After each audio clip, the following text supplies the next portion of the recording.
Dios para su y su nombre engrandeció.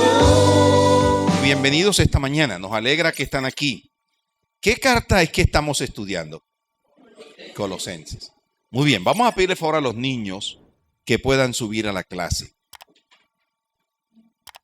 Que los niños puedan subir, los adolescentes también pueden subir. Y hoy exactamente, ¿qué capítulo nos toca o debemos meditar?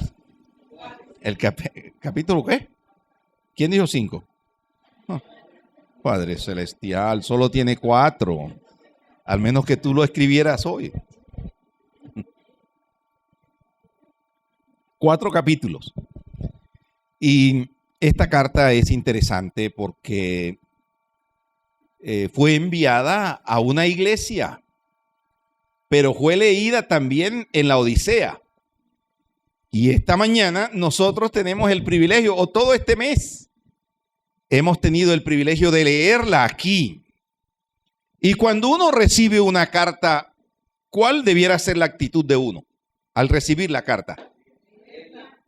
Bueno, debe leerla, pero ¿qué más? ¿Ah? Bueno, responder también, uno responde cartas, pero de alegría, de expectativa. Cuando llega el correo llega a través de WhatsApp y a través de todavía hay correo electrónico. En mi época era telegramas. ¿Cuántos recibían telegramas? Ahora nadie recibió. Rosalba nunca recibió un telegrama. ¡Qué belleza! Eso producía en uno expectativa. Cartas también. Los telegramas era que uno iba a una empresa de comunicaciones de Telecom y escribía un mensaje y le cobraban por palabritas. Así que era breve, pronto llegaré. Cobraban por palabras, ¿verdad? Hoy tenemos diferentes medios, ¿cierto, hermana Eduvige? Ahora le invito a que abra su Biblia en el capítulo 4.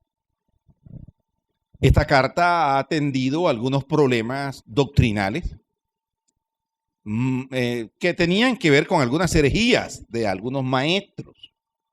Pero también esta carta nos deja ver cómo era que los hermanos vivían y crecían en amor, en fe, en esperanza. Pero esta carta también nos da elementos en cómo vivir lo que Pablo le ha estado diciendo. En otras palabras, cómo poner en práctica todas estas cosas. Capítulo 4 de Colosenses. Voy a leerlo para ustedes, todo el capítulo.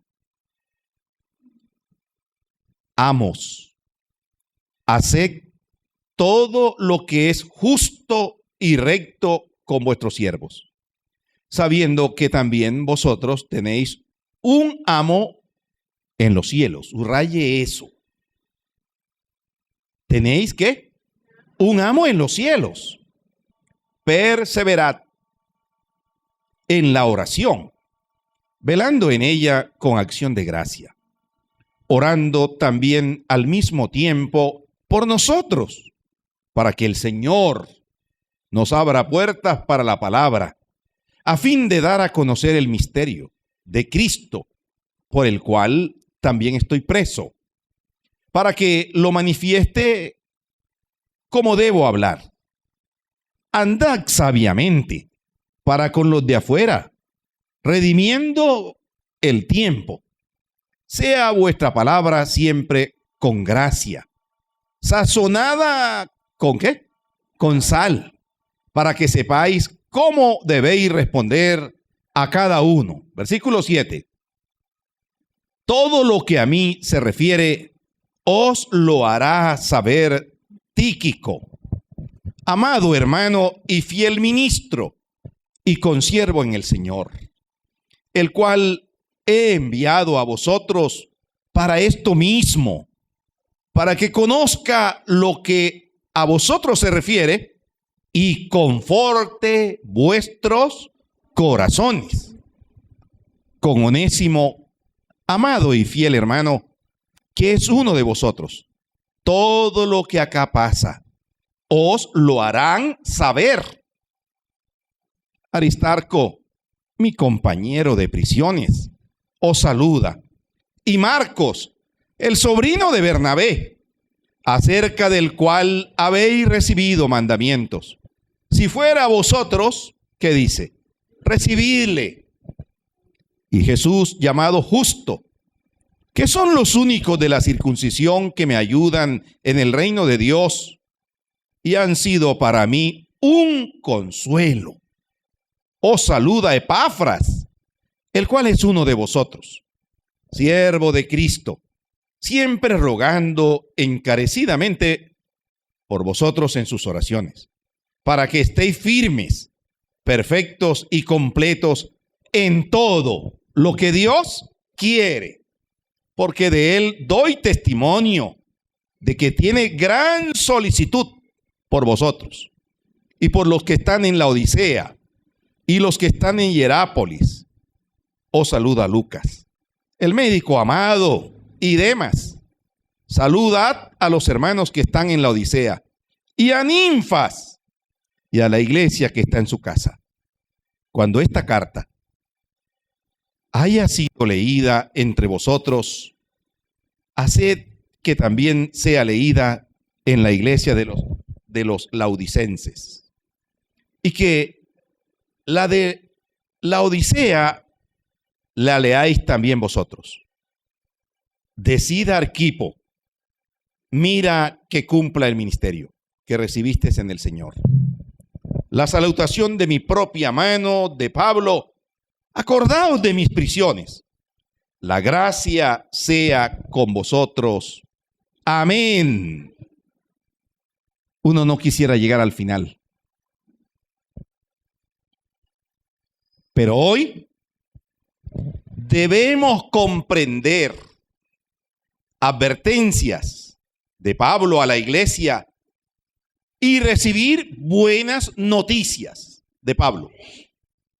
Hoy debemos comprender advertencias de Pablo a la iglesia, pero recibir también buenas noticias.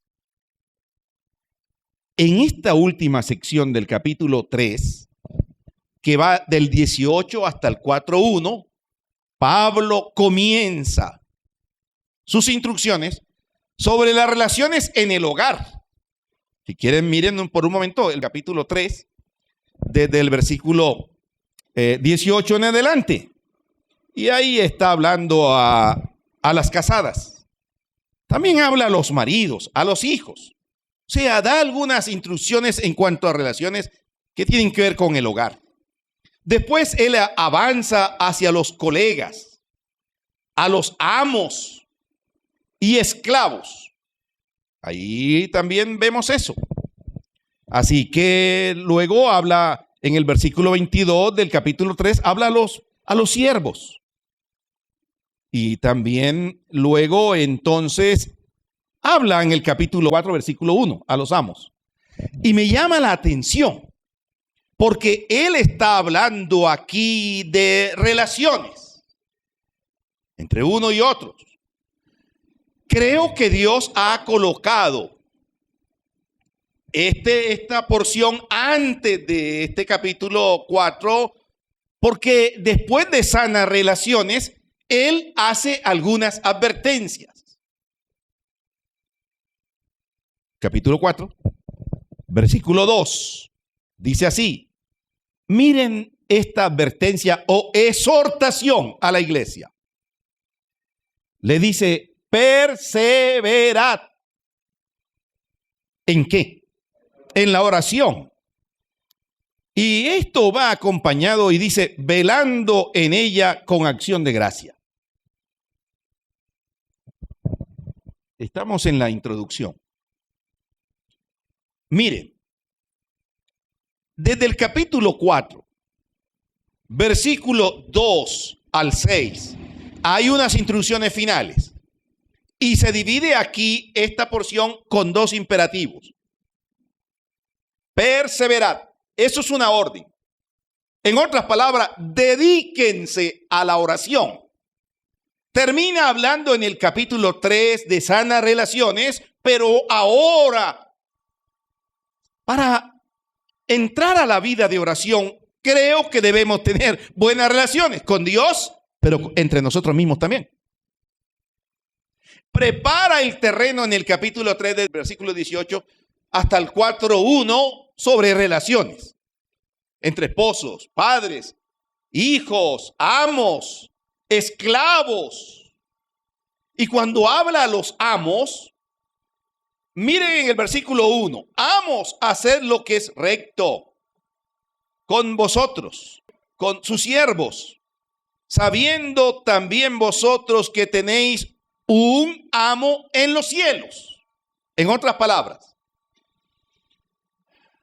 la relación amo-esclavo o siervo debe estar supeditada a la relación con el amo principal. ¿Y cuál es el amo principal? O el dueño de nuestra vida. ¿Cuál es? El que está en los cielos. Ahora, desde el versículo 2 al 6, se divide en dos imperativos. Dedíquense a la oración. La parte A del versículo 2. Pero en el versículo 5 del capítulo 4 dice, compórtense. Anden sabiamente con los que creen en Cristo. Andad sabiamente. Eso es un imperativo, una orden. Andad sabiamente. Eso de andar tiene que ver con comportamiento. Más que de modelos de televisión. Tiene que ver es con cómo está mi relación con el Señor, pero cómo también estoy comportándome. Dios ha colocado este pasaje aquí para nosotros hoy. Ambos bloques tienen que ver con la obra misionera. Miren el versículo 5. Pablo quiere que los colosenses oren. Y oren para que ellos mismos sepan aprovechar las oportunidades y responder a quienes le interpelen en su fe. Ahora miren en el versículo 3 dice oren. Y dice los motivos por los cuales él quiere que oren. Y él quiere que oren ¿para qué? Para que Dios abra ¿qué? Una puerta, o sea, una oportunidad. ¿Y una oportunidad para qué? ¿Para qué va Dios a abrir puertas? ¿Qué dice? Para anunciar el misterio, el mensaje, para anunciar el evangelio. Creo que nosotros hoy también debemos orar para que Dios abra puertas. Y las puertas que Dios abre, nadie las cierra. Aquí hay en primer lugar unas advertencias. Y la primera advertencia que hay es dedíquense a la oración, desde el versículo 2 al 4. Y dice, Lutero dijo lo siguiente: ser cristiano sin oración no es posible. Eso es como estar vivo sin respirar. Un día sin oración es un día sin bendición. Así que él los anima a orar. Dedíquense a la oración. Velando. Eso es como el gerundio en español. ¿Y cómo es eso del gerundio? Bueno, ese es un tiempo que tiene que ver con que son acciones continuas, permanentes. Tiene que ver con esas acciones, por ejemplo, esos verbos que terminan ando, endo. ¿Sí o no? Yendo, caminando, comiendo. Claro que sí. Velando. Correcto. Velando. ¿Y para qué quiere que velen? Velando en ella, en la oración, con acción de gracia. Y este pasaje me hace remembranza de Marcos capítulo 14, versículo 32. No tiene por qué buscarlo ahora. Cuando el Señor fue a un lugar llamado Getsemaní, y Él estuvo allí con los discípulos, Y dice que llegó a este lugar y se apartó de ellos. Una traducción dice como un tiro de piedra o a cierta distancia se apartó de ellos. ¿Para qué? Para orar. Jesús escogió un lugar para orar con sus discípulos. Lucas nos dice que aun siendo muy de mañana, Jesús subió al monte. ¿A qué? A orar. Así que Jesús fue un modelo para nosotros de vida de oración. Y el Señor quiere también que nosotros nunca dejemos de orar. Pablo dijo que debíamos orar sin cesar, sin desmayar. La iglesia hoy y todos nosotros debemos estar en una vida de oración, porque la oración nos lleva a la intimidad con Dios. Necesitamos estar a solas con Dios cada día de nuestra vida. Y la pregunta es, ¿qué tiempo dedica usted a la oración? De pronto hacemos la oración de Condorito. Hasta mañana, Señor. Plop. Y caemos. Estoy muy cansado para orar. Velad. Es una palabra usada por el Señor en Getsemaní. Para que estén atentos, dijo el Señor. Velad y orad para que no entréis en tentación. Ahora, creo que cuando oramos, el Señor fortalece nuestra vida. Pero también cuando oramos, nuestra vida cambia. Cuando oramos, nuestro rostro cambia. Nuestra manera de vivir cambia. Dios no necesita la oración. Somos nosotros los que necesitamos orar. Ahora en el versículo 5 y 6, dentro de las advertencias dice también ser sabio. ¿Sabio para qué? ¿Qué dice ahí? Para alcanzar a los no creyentes.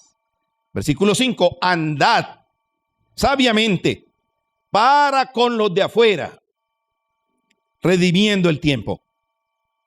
El imperativo aquí aconseja a los colosenses sobre cómo han de proceder frente a quienes están allá afuera, en el círculo diario de nuestra vida. Tal vez somos una minoría aquí en el barrio, o en el sector donde usted vive, o en medio de su familia. A veces los cristianos están preocupados por las impresiones que causan a sus vecinos.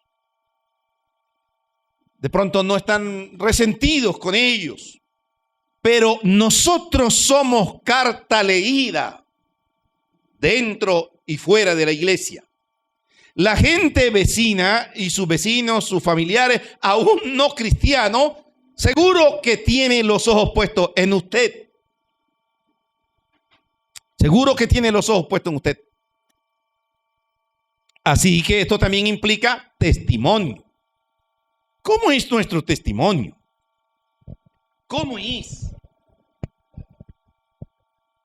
Ahora, dice, para que anden sabiamente con los de afuera, redimiendo el tiempo.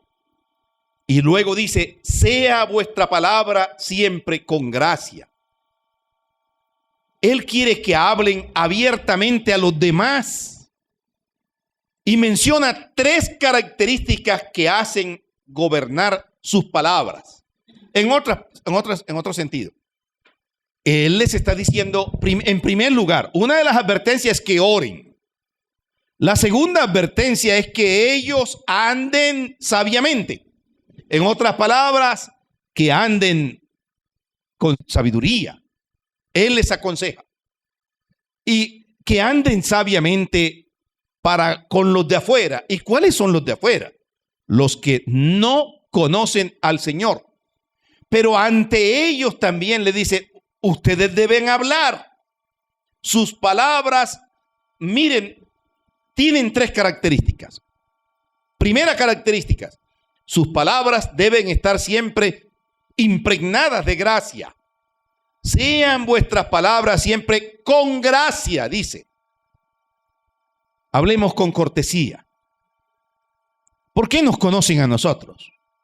¿Por gritones? La cortesía y la gracia pueden vencer los recelos de nuestra semejante. Hay gente que tal vez nos queda viendo y dice, esta gente es como rara. O tal vez nos puede suceder como Pedro. ¿Se acuerdan que Pedro iba siguiendo al Señor de lejos cuando cogieron al Señor para hacer juicio? Y una joven al oírlo hablar, dijo, pero tú hablas como ellos, como los galileos. Y él dijo, yo, señora, yo. Tú hablas como esos evangélicos. Yo, Señor, no, yo voy a la iglesia con mi suegra, con mi hija, con mi esposo, con mi esposa, pero no, en ningún momento. Las palabras siempre deben ser impregnadas con gracia.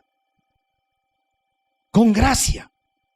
El lenguaje dirigido por la gracia establece un marcado contraste con la gente que no conoce del Señor. En otras palabras, su manera de hablar le delata. O eres o no eres. Dígale eso al que está al lado. Su manera de hablar le delata. ¡Ojo! Ahora, el lenguaje de los colosenses ha de ser sazonado con sal. Y uno se pregunta, ¿cómo es eso? De palabras sazonadas con sal. La frase sazonada con sal se utilizaba para referirse a un lenguaje ingenioso, un lenguaje inteligente, un lenguaje divertido. Esta manera de hablar impedirá que se le ignore como aguafiesta irrelevante. No. ¿La sal para qué la usan? ¿Para qué usan la sal en la casa? Para dar sabor, para preservar. ¿Para qué más se usa la sal? ¿Ah? Para evitar la putrefacción. Para eso se usa la sal. Antes no había refrigeración, no había nevera, no había nada de eso. Y yo recuerdo que mi mamá cogía la carne, la abría, le echaba buena sal y la ponía en una cuerda en el patio. Y deliciosa. Con humo también. Pero ahora miren lo que está usando este lenguaje figurado aquí. Que sus palabras sean sazonadas con sal. En otras palabras, no que vayas a dañar a la gente. La sal no daña. Aún la sal la usaban para las heridas. Y si cicatrizaban, era doloroso. Así que al usar la sal, la Biblia también dice que el cristiano es como sal. ¿Y sal para qué? Para permear la sociedad, para sazonar.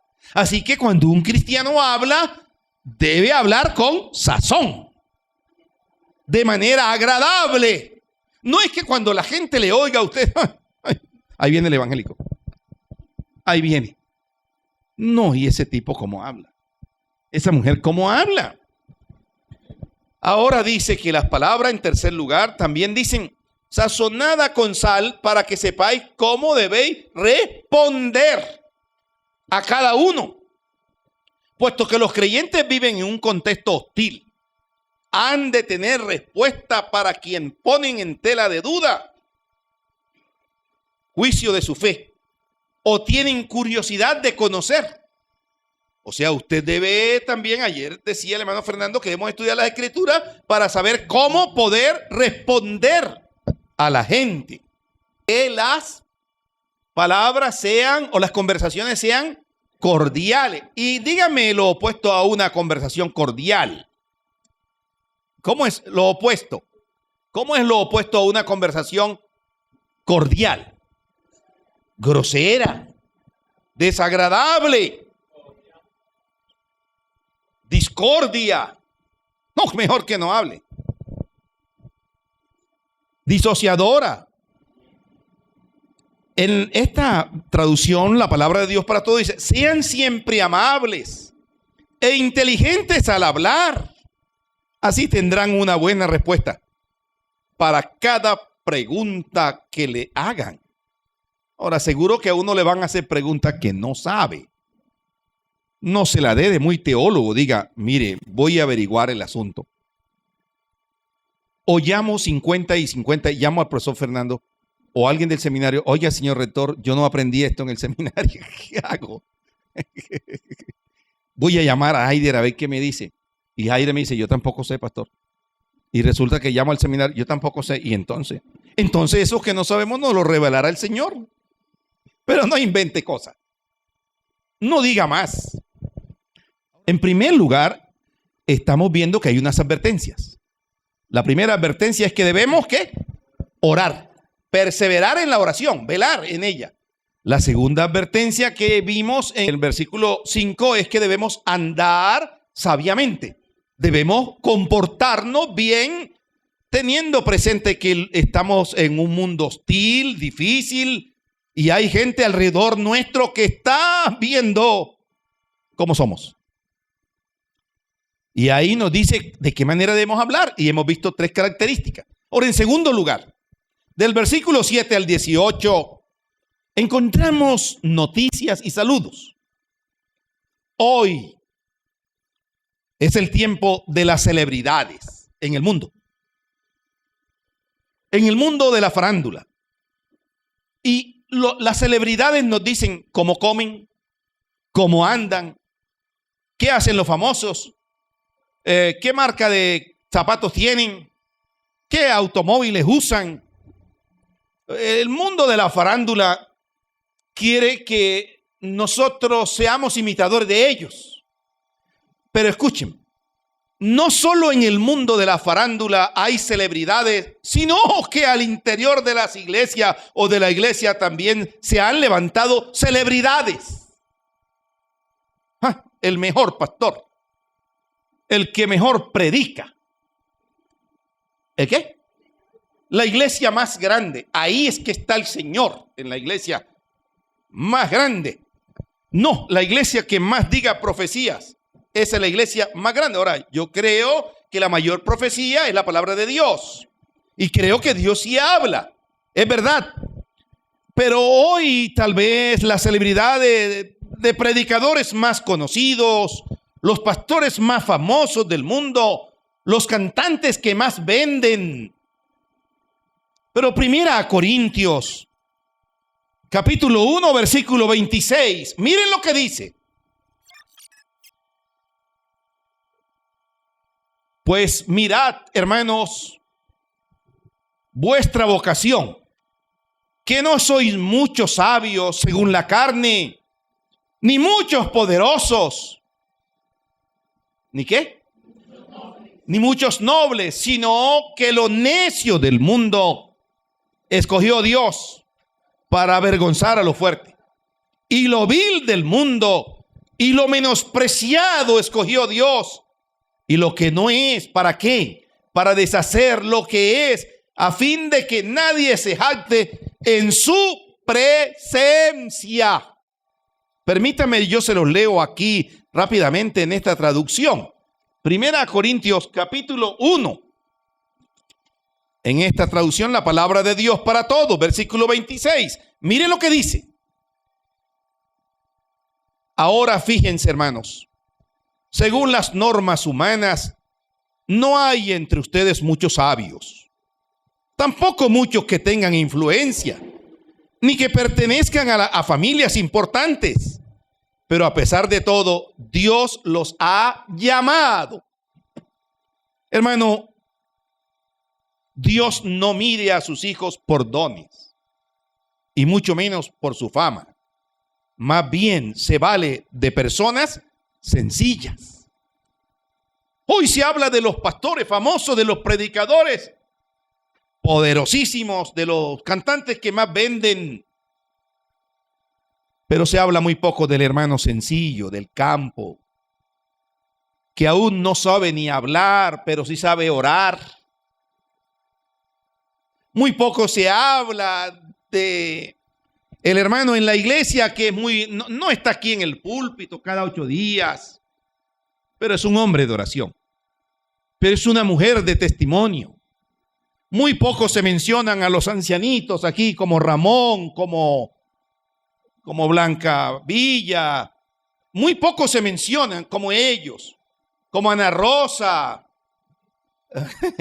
Ahora se miran cuando digo ancianitos, no todos están ancianitos. Están como huyendo.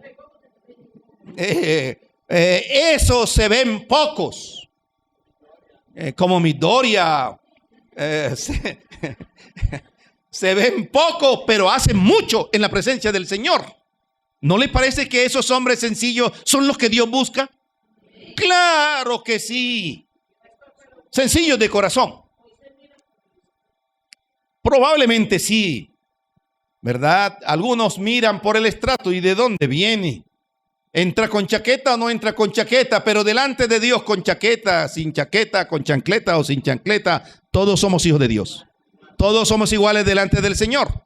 Ahora mire el que está a su lado y mire la majestad que hizo Dios. Oiga, Dios se la gastó toda. Claro.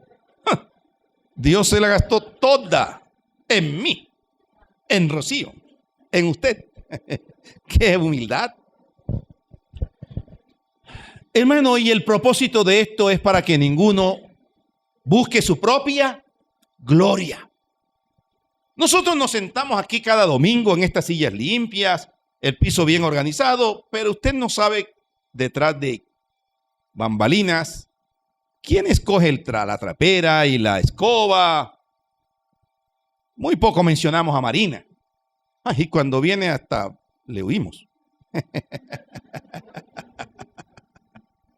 No, la queremos mucho. Pero cuando yo le muevo una silla, ¿quién movió esta silla? Y mejor la dejo quietecita. Es muy organizada, me refiero a eso. Ama la iglesia, pero muy poco la ven los domingos predicando o diciendo, yo hice esto. Porque todo lo que nosotros hacemos, debemos hacerlo para la gloria del Señor. Sin quejas, sin murmuración. Nada de eso.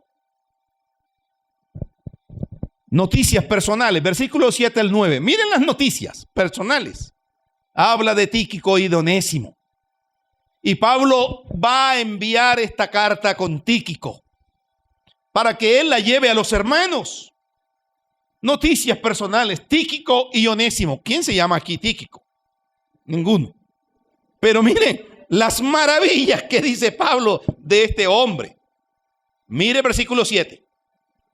Todo lo que a mí se refiere, os lo hará saber Tíquico. ¿Y qué dice de este hermano?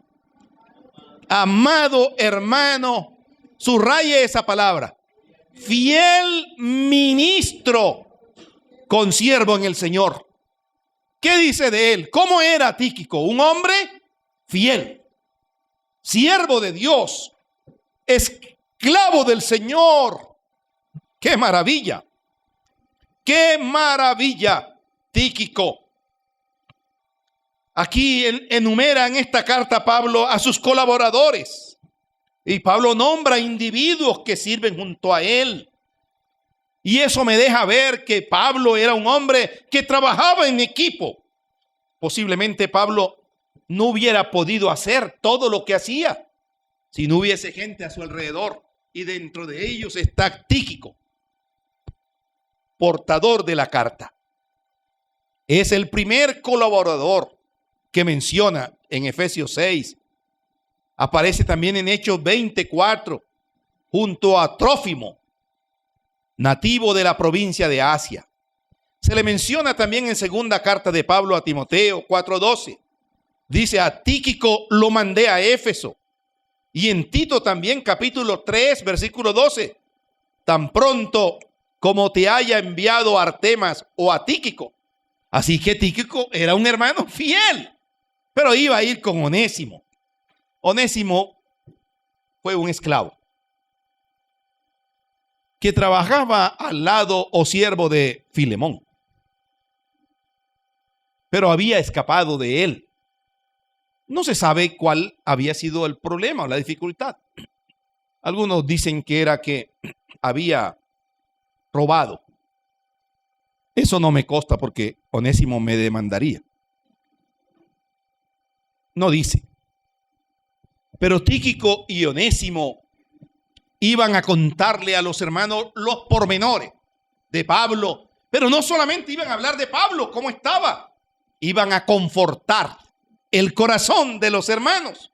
¿Cuántos Tíquicos y Onésimos necesitamos en esta iglesia que ayudemos a confortar a los hermanos, a animarlos, a fortalecerlos adelante, hermano, en la fe? Que cuando vayamos a visitar a algún hermano, podamos animarlo y darle buenas nuevas de parte del Señor. Entonces, versículos 7 y 9 encuentra uno noticias.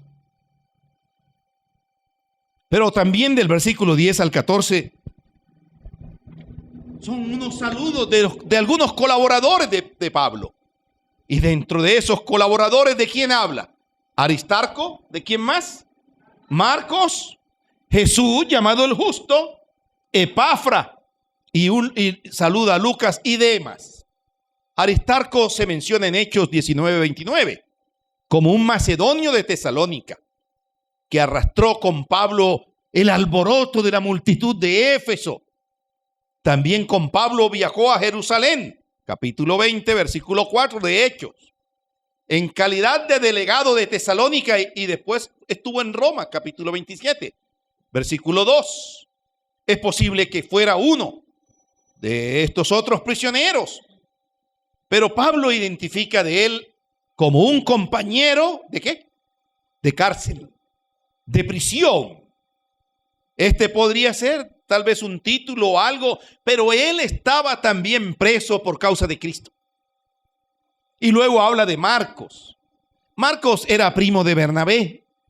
Pablo y Bernabé habían tenido un altercado, acuérdense, porque unos dicen, bueno, tal vez Marcos no era maduro, yo qué sé, pero se separaron Pablo y Bernabé por causa de Marcos. Pero cuando uno lee la carta de Pablo a Filemón, habla maravillas de Marco. ¿Qué llevó a cambiar la actitud de Pablo hacia Marco? Bueno, este hombre había conocido verdaderamente a Jesús. Pero también aquí nos habla de Lucas, el médico, y es el que ha escrito un evangelio, el evangelio de Lucas, ¿verdad? Lucas. Bueno, antes de Lucas está también Jesús, llamado el Justo. Se le menciona junto con Aristarco y Marcos como los únicos judíos de la circuncisión. Eran compañeros de Pablo. Y aquí también habla de Marcos y habla de Lucas y habla de Demas. Pero antes de hablar de Demas, él habla de Epafras. Parece ser que Epafras era el pastor de la iglesia. Y era un hombre que estaba preocupado por la vida de los hermanos.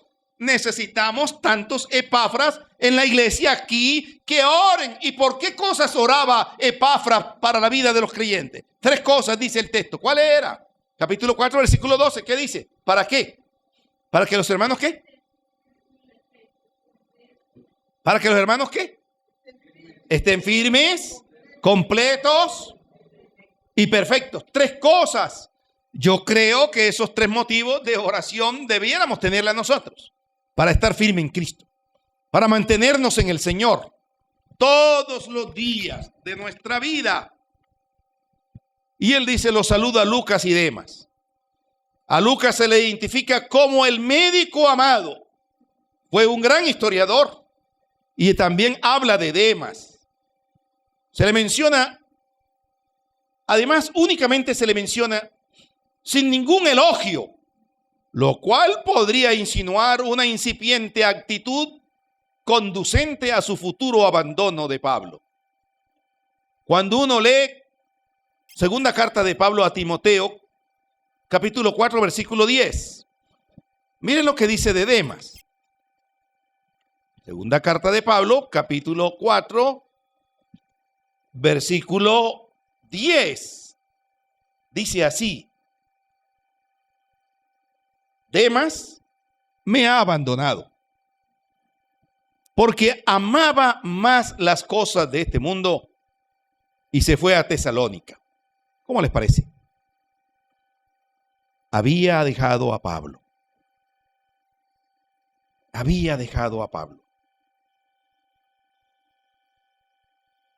Ahora versículo 15 al 18. saludos de puño y letra. En esta carta, Pablo extiende también sus saludos a los cristianos de la Odisea y especialmente a la iglesia que se reúne en casa de Ninfa. Es una hermana. Y Pablo concluye sus saludos con un comentario sobre un hermano. ¿Cómo se llamaba ese hermano? ¿Cómo? Arquipo. ¿Y qué mensaje le dice Pablo a Arquipo? ¿Qué le dice? Oye, Arquipo, mira que cumplas el ministerio que recibiste en el Señor. Y esta misma, digamos así, exhortación, pudiéramos decir, esta misma advertencia es para nosotros hoy día. Hoy día el Señor también está diciendo que cumplas el ministerio, que le sirvas al Señor. No postergues el llamado para involucrarte. Se parece mucho a esta frase de Colosenses, a lo que Pablo le dijo a Timoteo: predica la palabra a diestra y a siniestra. Hermano, es tiempo de servir al Señor. Y quisiera que hiciéramos una dinámica al terminar. Y esta dinámica es que usted, ¿a quién le diría, hermano, no descuides el ministerio? ¿A quién le diría esta mañana usted? ¿A quién le diría? Dentro de la iglesia. ¿A quién le diría? A uno mismo. A mí mismo. Nelly, no descuides el ministerio. Nicolás, no descuides el ministerio. Fernando, no cumple tu ministerio. José, cumple tu ministerio. Isaac, cumple tu ministerio. Carmen, cumple tu ministerio. Cumple el ministerio que recibiste de la iglesia. ¿Qué lo recibiste de quién? Del Señor. Junior, cumple tu ministerio. Miriam, cumple tu ministerio. Diego, cumple tu ministerio. Orela, cumple tu ministerio. ¿Será que Blancavilla tiene algún ministerio? Claro que sí. Me impresionó la hermana Gabrielita. Está diciendo, yo quiero servir. Hay que ponerla a servir. Así se arregla las matas, pero hay que ponerla. Ella hay que tenerla en cuenta. Yo le dije a la hermana Inés, póngala en lugares que no tenga que estar subiendo ni bajando escala. O puede ponerla en la tarima vigilando al pastor todo el día. Pero a lo que me refiero es, nadie es inservible para servir al Señor.